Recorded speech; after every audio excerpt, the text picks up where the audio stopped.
Olá, amigos e irmãos do canal Conceito Bíblico.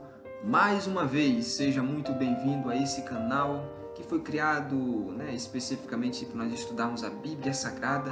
E começamos inicialmente aqui no nosso canal estudando as profecias bíblicas, E temos aqui um plano de estudar versículo por versículo o livro de Daniel. E estamos aqui pipocando um assunto aqui e acolá, estudando alguns capítulos do livro do Apocalipse. Já estudamos aqui, fizemos uma série completa sobre as 3 mensagens angélicas. Você pode procurar lá no canal, tem uma playlist só sobre as 3 mensagens angélicas. E estamos agora também continuando esse estudo aqui do capítulo 13. Capítulo 13 do Apocalipse, com o tema Apocalipse 13, isso realmente poderia acontecer? E estamos mostrando aqui a posição, aquela que eu creio que é a mais coerente, com as várias interpretações que as pessoas têm hoje em torno do Apocalipse capítulo 13. Tá? E nós já estamos estudando vagarosamente o tema, gravando vídeos curtos aqui para não ficar muito pesado, enfadonho, e queremos que você apenas faça o quê?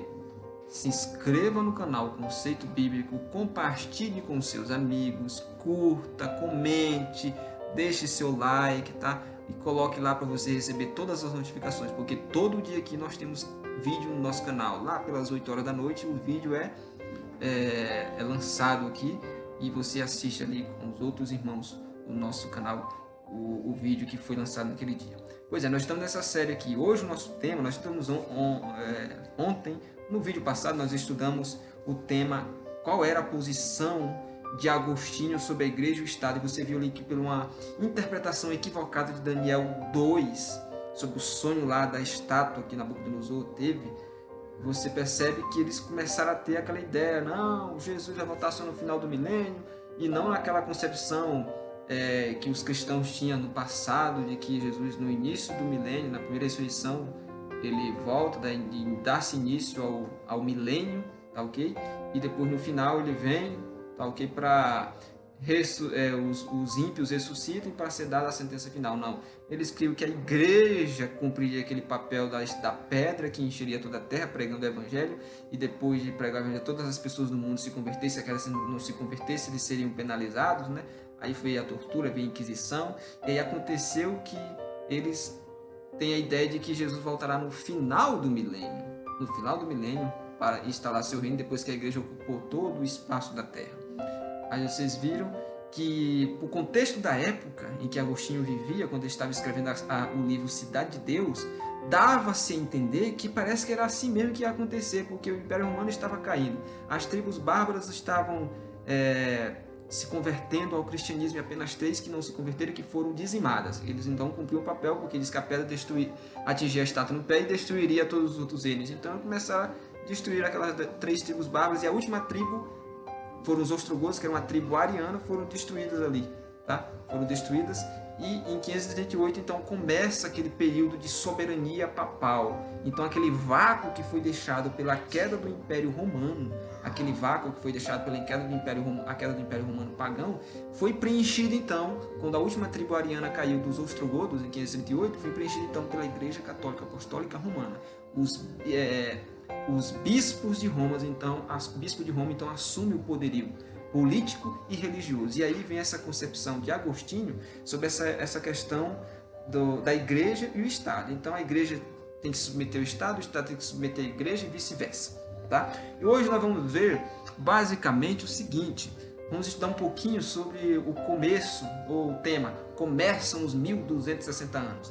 Porque no tempo de Agostinho, as igrejas locais elas estavam espalhadas por cidades e aldeias em todo o Império, e as catedrais das grandes cidades, como Alexandria, Éfeso, Constantinopla, Atenas, Roma, etc, etc. E elas já exerciam assim, grande influência em suas respectivas regiões. Tá? Elas exerciam grande influência. Entretanto, ainda havia um grande problema. Qual era esse problema, irmão? Nenhuma igreja era considerada a líder oficial de todas as igrejas cristãs do Império Romano. Os cristãos, especialmente os da parte ocidental do Império Romano, muitas vezes buscavam a liderança do bispo de Roma, mas não havia assim nada de oficial nessa prática. Quando chega o ano 330 depois de Cristo, Constantino então mudou a capital do império de Roma para Constantinopla. Isso então possibilitou que a igreja rapidamente ampliasse seu poderio em Roma. E historiadores modernos, meus irmãos, tanto religiosos quanto seculares, eles afirmam que o bispo de Roma, com sua igreja, passou a exercer a função do imperador. Foi o que então levou a se tornar o cabeça de todas as igrejas do império. Por isso, antigamente, os imperadores eram conhecidos como Pontífice Máximo. Como é conhecido o Papa hoje? Pontífice Máximo, ou Vicário de Cristo, Vicarius Filii Dei. É por isso que a Igreja Católica é oficialmente conhecida, sabe como? A Igreja Católica Apostólica Romana. Romana, veja, carrega no seu nome Romana. E até hoje o Papa ele é oficialmente o bispo da igreja local de Roma. Pois bem, uma vez que a capital do império agora era Constantinopla, preste atenção no detalhe histórico, o bispo dessa cidade então começou a reivindicar o direito de representar todo o cristianismo. Agora nós temos o direito de representar todo o cristianismo. Somos representantes oficiais de todo o cristianismo. O bispo de Roma. Então iniciou-se assim uma disputa entre o bispo de Roma e o de Constantinopla pela liderança das igrejas cristãs de todo o império. Começou uma disputa. Aí um e o outro ficavam chamando um e o outro de anticristo. O anticristo lá está saindo contra as minhas ordens. O outro anticristo. E sendo que eram os dois que faziam parte do sistema do anticristo. Tá? Então a guerra teve fim quando o imperador Justiniano resolveu a questão em 533, com uma carta que confirmava o bispo de Roma como cabeça de todas as santas igrejas e o cabeça de todos os santos sacerdotes de Deus. Tá? Nessa época, então, a tribo bárbara dos ostrogodos controlava a cidade de Roma. A tribo bárbara dos ostrogodos controlava a cidade de Roma. Eles eram arianos, aquilo que eu já falei para vocês, eram arianos, ou seja, negavam a igualdade de Cristo com o Pai. Por isso, eram considerados pela Igreja Católica Romana hereges, porque eles eram arianos. É fácil notar, portanto, que o decreto de Justiniano, que tornava o bispo de Roma o cabeça de todas as igrejas cristãs, não teria valor enquanto os ostrogodos controlassem Roma. Estão entendendo? E para solucionar também esse problema, Justiniano enviou seus exércitos para a Itália. E quando chega o ano 538, seus soldados expulsaram os ostrogodos de Roma. Assim, a cristandade passou a ter um cabeça oficial que podia verdadeiramente atuar, porque agora não tinha aqueles que impediam ele, que eram os ostrogodos.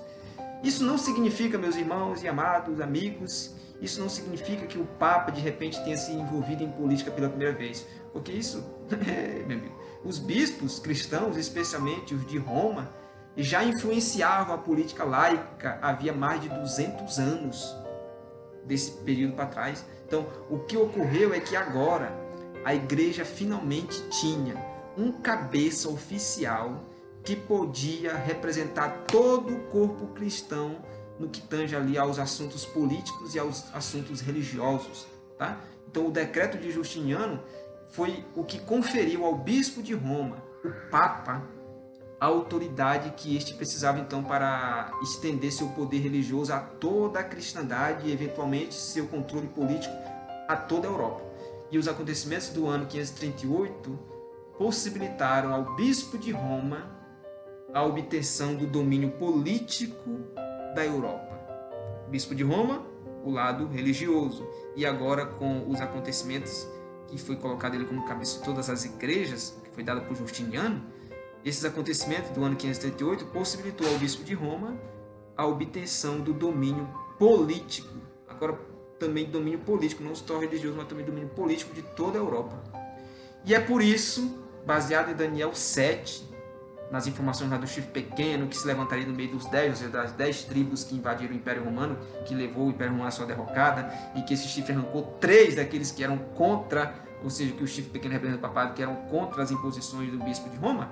É por isso que, quando em 538 cai a última tribo ariana, é por isso, novamente eu afirmo, que em 538 depois de Cristo é o ponto inicial dos 1260 anos mencionado em Daniel 7:25, diz que cuidaria de mudar os tempos e a lei, e os santos lhe seriam entregues por um tempo, 2 tempos e metade de tempo. Nós vamos entender exatamente esses pontos, né?